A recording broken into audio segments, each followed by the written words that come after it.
महाराष्ट्र के रण में बीजेपी की पॉलिटिकल लाइन क्लियर हो चुकी है। मोदी योगी बटोगे तो कटोगे के पैटर्न पर आगे बढ़ेंगे, लेकिन 5 नवंबर से ही महाराष्ट्र में दूसरी तरफ से भी वोट जिहाद पर सियासी फसाद शुरू हो चुका है। महाराष्ट्र में एक मुश्त मुस्लिमों का वोट किसे मिलेगा, इसे लेकर मौलानाओं ने फतवे जारी शुरू कर दिए हैं करने। महाराष्ट्र में वोट जिहाद को लेकर मस्जिद से बाकायदा फतवे जारी हुए हैं।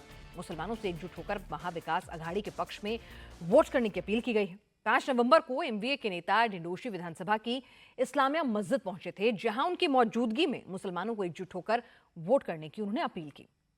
दरअसल आपको बताएं कि इस फसाद की जो शुरुआत है वो हुई थी डिंडोशी विधानसभा सीट से। यहां शिवसेना उद्धव गुट के सुनील प्रभु चुनावी मैदान में है। 5 नवंबर को यहां की एक मस्जिद में एक बैठक होती है। इस बैठक में वोट को लेकर फतवा जारी कर दिया गया है। बाकायदा मुसलमानों से एकजुट होकर एमवीए के फेवर में वोट करने की अपील की गई है। इस अपील पर सियासत भी शुरू हो गई है। पहले मस्जिद में मीटिंग का जरा ये वीडियो देखिए कि किस तरह से मीटिंग के अंदर बाकायदा खुलेआम एमवीए के पक्ष में वोट करने के लिए अपील की गई है और मुसलमानों को भी कहा गया है कि आप अपना वोट जो है वो खराब ना करें, एकजुट होकर एक मुश्त वोट करें एमवीए के पक्ष में। ये कोई लड़ाई सिर्फ किसी सीट की नहीं है, ये संविधान की हिफाजत की लड़ाई है। लेकिन पिछले 10 सालों से जो हालत हमारे मुल्क की हो रही है और दिन ब दिन उसके अंदर जो बिगाड़ पैदा हो रहा है, बड़ी साजिश के साथ और बड़ी होशियारी और मक्कारी के साथ पूरा हमारा संविधान को नुकसान पहुंचाया जा रहा है। मुसलमानों के साथ जो हो रहा है हमें बड़ा दुख होता है। आप लोग जिस फिक्रों को लेकर आए, हमारा हर साथी आपकी शाना बशाना और आपकी कंधे के साथ कंधे मिलाकर खड़ा है। पूरी मेहनत करेंगे। पिछले इलेक्शन में भी आपने देखा है और आपको इकरार भी करना पड़ेगा कि नहीं, उलमा ने मैदान में आकर मोर्चा संभाला और काम किया, जिसकी वजह से अच्छी सीटों से हम लोग जीते। और आज भी हम काम करेंगे, मेहनत करेंगे। अब ये कि हम इंशाल्लाह मिलकर कोशिश करके मेहनत करके जीतेंगे। बीजेपी नेता नीतीश राणे ने इस वोट जिहाद को लेकर सोशल मीडिया पर 2 वीडियो पोस्ट किए। उन्होंने दिखाया कि मौलानाओं की इस मीटिंग में उद्धव गुट के नेता और डिंडोशी से कैंडिडेट सुनील प्रभु भी इन लोगों के बीच बैठे हुए हैं। इन वीडियोस के सामने आते ही वोट जिहाद पर सियासी शोर शराबा होना लाजमी था। नीतीश राणे ने हर हिंदू से ये वीडियो देखने की अपील की। नीतीश राणे ने कहा कि हमारे किसी धर्मगुरु ने कभी ऐसी अपील नहीं की है।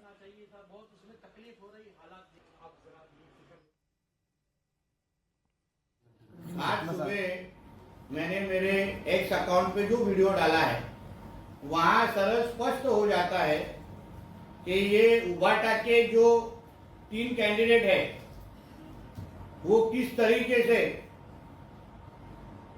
वहां बैठ के मौलवी से अपना फतवा तैयार करके ले रहे हैं। उबाटा और महाविकास आघाड़ी के पार्टियों को हिंदू मतों की जरूरत नहीं है, हिंदू मतों को वो गिनते नहीं है। उनको सिर्फ बांटने की राजनीति करनी है। उनको सब सिर्फ अपने अपने मुस्लिम वोट, अल्पसंख्यक वोट की ही इनको पड़ी है। कभी भी ऐसी मीटिंग किसी भी हिंदू धर्मगुरु या किसी भी हमारे महाराष्ट्र के पास उन्होंने रखने की कभी वीडियो हमको दिखने को नहीं मिलता। इसलिए महाराष्ट्र के हिंदू समाज ने ये वीडियो अच्छी तरह से देखना चाहिए और इसका करारा जवाब ये 20 नवंबर को देना चाहिए। वोट जिहाद की अपील करने वाले मौलाना मोहम्मद जाबिर बेग को भी इसे लेकर बयान सामने आ गया है। उन्होंने कहा है कि एमवीए को वोट करने की अपील वो मुसलमानों से कर रहे हैं, यानी कि खुल्लम खुल्ला है कि भाई मुसलमान हैं तो आप एमवीए को वोट दीजिए। शिवसेना की हिंदुवादी छवि को लेकर जब उनसे पूछा गया तो उन्होंने कहा कि बाला साहब ठाकरे के जमाने की शिवसेना और उद्धव ठाकरे के जमाने की शिवसेना में बहुत फर्क है। बड़े बड़े लोग बैठे ना मौलाना लोग, उन्होंने बता दिया जो सबको लेके चले, हमारे हिंदू भाई को लेके चले, मुसलमान को लेके चले, तमाम अल्पसंख्यक को लेके चले, बहुसंख्यक को लेके चले, ऐसे लोगों का साथ हमको देना है। कौन ऐसे लोग है? महाविकास आघाड़ी 5 तक कौन ऐसे लोग है? हाँ, कौन ऐसे लोग? सेकंड 2 ही तो अलायंस है, महाविकास आघाड़ी और महायुति, एनडीए और महाविकास आघाड़ी। अभी महाराष्ट्र में खुला ऐलान है। कल तक जो शिवसेना साहब बाला साहब ठाकरे की थी उसमें और आज में बहुत फर्क है। उद्धव साहब जो है अब वो विकास की बात करते हैं, वो सबको लेकर चलने की बात करते हैं, हम उनके साथ हैं। आप आ जाओ साहब, सब हम आपके साथ हैं। उसी को लेकर तो वोट उनका हमारा objection एक है। अधिकार है जो सबके लिए काम करेगा। ये कोई बात हुई कि भाजपा और आरएसएस के लोग ऐलान करते हैं कि भाई झारखंड में अगर हम जीत के आते हैं तो हम यूसीसी लाएंगे। उनसे कबायली आदिवासी अगर पूछते तो बोले तुमको तुम्हारे बाप का राज चलता है, सबसे ज्यादा हमारी कुर्बानी इस मुल्क के अंदर है। एक कानून तुम बनाओगे और उसके बाद बोलोगे ये कम्युनिटी से बाहर रहेगी, ये कम्युनिटी को अंदर डाल देंगे, इसको मार डालेंगे, इसको ये करेंगे, तुम्हारा राज चलता है क्या? हम काफी है तुम्हारे लिए, तुम सिर्फ पुलिस के बंदोबस्त उस पे आप चल रहे हो। तो देश की आर्थिक राजधानी है मुंबई और महाराष्ट्र जो है कितना संपन्न राज्य है और किस तरह से देश की अर्थव्यवस्था में उसका कंट्रीब्यूशन होता है। वहां पर चुनाव देखिए इस वक्त जो है विकास और तमाम मुद्दों से अलहदा सिर्फ वोट जिहाद पर सीमित होता हुआ नजर आ रहा है। नीतीश राणे ने आरोप लगाया कि उद्धव की पार्टी की तरफ से भी तुरंत पलटवार किया गया। वीडियो में दिख रहे सचिन अहिर खुद कैमरे के सामने तो नहीं आए, लेकिन उन्होंने मुसलमानों के साथ नीतीश राणे की तस्वीर सोशल मीडिया पर जरूर पोस्ट की। लेकिन अब से थोड़ी देर पहले मस्जिद में हुई मीटिंग में मौजूद उद्धव की शिवसेना के उम्मीदवार सुनील प्रभु ने नीतीश राणे को जवाब दिया। सुनील प्रभु ने कहा कि वो 10 साल से इस इलाके के विधायक हैं, हर वर्ग के लोग उनके साथ अच्छे रिश्ते रखते हैं। सुनील प्रभु ने संतों से मुलाकात की तस्वीरें भी दिखाई और उस मुद्दे को कवर अप करने की अब कोशिश कर रहे हैं। दिंडोशी विधानसभा चुनाव क्षेत्र से शिवसेना उद्धव बालासाहब ठाकरे पार्टी के उम्मीदवार यहां के मौजूदा विधायक सुनील प्रभु इस वक्त हमारे साथ में है। महाराष्ट्र में विधानसभा चुनाव को लेकर एक बार फिर से वोट जिहाद का आरोप बीजेपी की तरफ से लगाया गया है। सुनील जी, आपका एक वीडियो नीतीश राणे ने ट्वीट किया है और बीजेपी इसको सर्कुलेट कर रही है कि वोट जिहाद एक बार फिर से हो रहा है।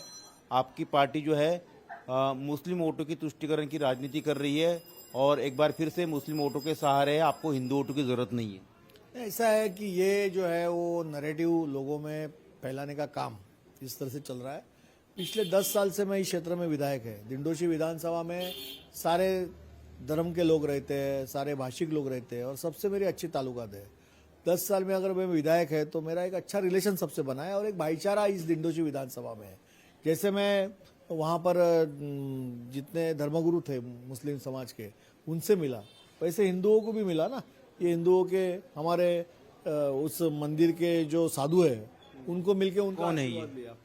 ये हमारे हनुमान जी मंदिर तपोवन में है, वहाँ के साधु है। वहाँ बड़ा याग होता है, यज्ञ होता है, वहाँ सब लोग जाते हैं।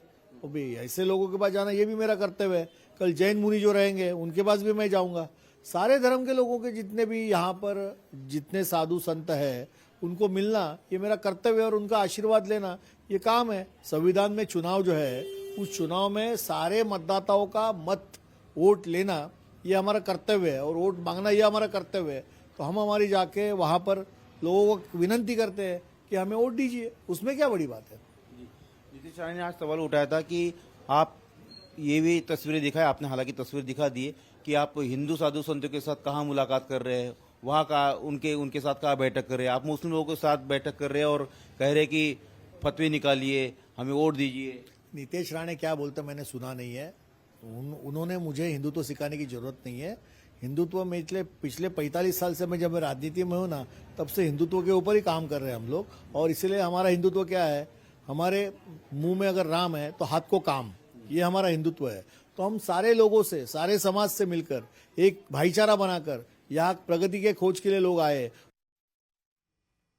और हमारे साथ हमारे सहयोगी सचिन चौधरी इस वक्त मुंबई से जुड़ चुके हैं, जो सारी रिपोर्ट आपके लिए लेकर आए हैं। सचिन, लोकसभा चुनावों में भी हमने ये मुद्दा सुना था, बीजेपी आरोप लगा रही थी कि वोट जिहाद हो रहा है, अपील हो रही है, लेकिन इस बार तो सब कुछ खुल्लम खुल्ला हो रहा है, कोई ढाक छेप नहीं है, सीधा खुल के वीडियोस भी निकल रहे हैं और कैमरे पे भी बोला जा रहा है।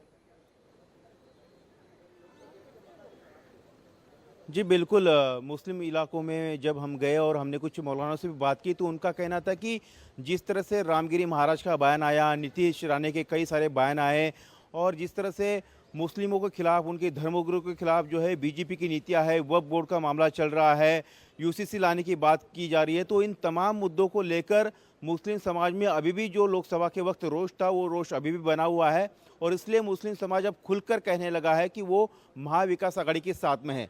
सुबह अबू आजमी से बात की, उनको पूछा कि वोट जिहाद क्या इस बार भी होने वाला, तो उनका कहना है कि इस देश में महाविकास आघाड़ी में कोई मुस्लिम लीग नहीं है, उसमें उद्धव ठाकरे भी है और शरद पवार भी है। तो ऐसे में अगर मुस्लिम समाज को लगता है कि वो उनके हितैषी है, उनके हक में फैसले लेते हैं तो उनको वोट देने में उनको कोई एतराज़ नहीं है और बीजेपी को इसके परेशान होने की कोई ज़रूरत नहीं, क्योंकि बीजेपी के लोग भी जो है हर तबके के पास जाते हैं, वोट मांगते हैं। अब जो जिसके काम आता है उसको वोट करता है, इसमें परेशान होने की क्या बात है। तो मुस्लिम समाज के कई सारे धर्मगुरु हैं, उनका कहना है कि जो उनकी हित की बात करेगा और उनके हित की बात कहीं ना कहीं महाविकास आघाड़ी करती हुई नजर आ रही है, तो इसलिए वो खुलकर नाम लेकर कह रहे हैं कि वो इस बार भी उनका साथ देंगे। बीजेपी को ये भले बात मालूम है कि इस वक्त भी जो है इस तरह की वोट जिहाद की या एकमुश्त मुस्लिम वोट उनके खिलाफ गिर सकते हैं, इसलिए बीजेपी ने भी अपनी रणनीति तैयार की है और बीजेपी के नेता लगातार ये बयान दे रहे हैं कि बटेंगे तो कटेंगे, यानी कि जो आरोप लगा रही है बीजेपी हमेशा कांग्रेस पर, महाविकास आघाड़ी पर, ये हिंदुओं को जाति जाति में बांटने का काम कर रहे हैं। मराठा को लड़ा रहे, ओबीसी को लड़ा रहे हैं, धनगरों को लड़ा रहे हैं, शेड्यूल कास्ट को संविधान के नाम पर जो है डरा रहे हैं। तो ये बांटने का काम जो है कांग्रेस ही कर रही है, इसलिए बीजेपी का ये नारा है कि बटेंगे तो कटेंगे और एक रहेंगे तो सेफ रहेंगे। तो इसके तोड़ में अब बटेंगे तो कटेंगे का नारा जो है बीजेपी ने दिया है। मुस्लिम वोट देखना है बैंक कि अब हमेशा हिंदू- बीजेपी से अलहदा रहता था, ये सभी जानते थे, लेकिन मुस्लिम वोट बैंक में भी किसी तरह से वहां पर भी कोई सेंधमारी ना हो सके। अगर दूसरे मुस्लिम नेता उम्मीदवार के तौर पर खड़े हैं या कोई और छोटी पार्टी हैं तो उन पर भी डिवाइड ना हो वोट, ये कोशिश है। और खुल के यहाँ पर वोट जिहाद एक बड़ा मुद्दा महाराष्ट्र में यहाँ पर बनता हुआ नजर आ रहा है। सचिन, इस तमाम अपडेट के लिए आपका बहुत बहुत शुक्रिया।